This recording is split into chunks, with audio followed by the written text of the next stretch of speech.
বন্ধুরা, আজ আমি রান্না করছি দই পটল। দই পটলের জন্য প্রথমে পটলগুলোকে লাল লাল করে ভেজে নেব। দেখো বন্ধুরা, আমার নুন হলুদ মাখানো যে পটলগুলো সেগুলো সব ভাজা হয়ে গেছে। এবার আমি কড়াইতে তেল দিয়ে তেলের মধ্যে কিছুটা গরম মশলা জিরে ফোড়ন দেব।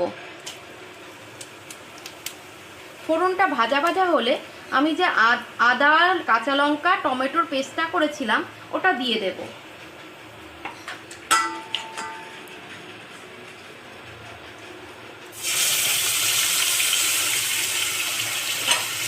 পেস্টটা ভালোভাবে কষিয়ে নিয়ে আমি দেব জিরের গুঁড়ো, ধনের গুঁড়ো,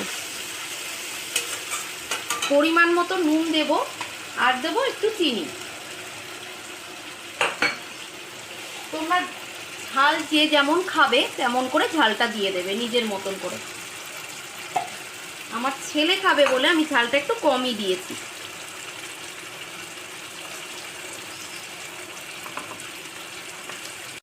বন্ধুরা দেখো, আমার মশলা কষানো পুরো রেডি হয়ে গেছে।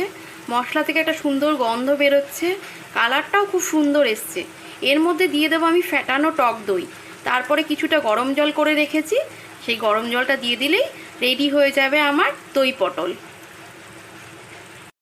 দেখো বন্ধুরা, আমার দই পটল রান্না করা রেডি।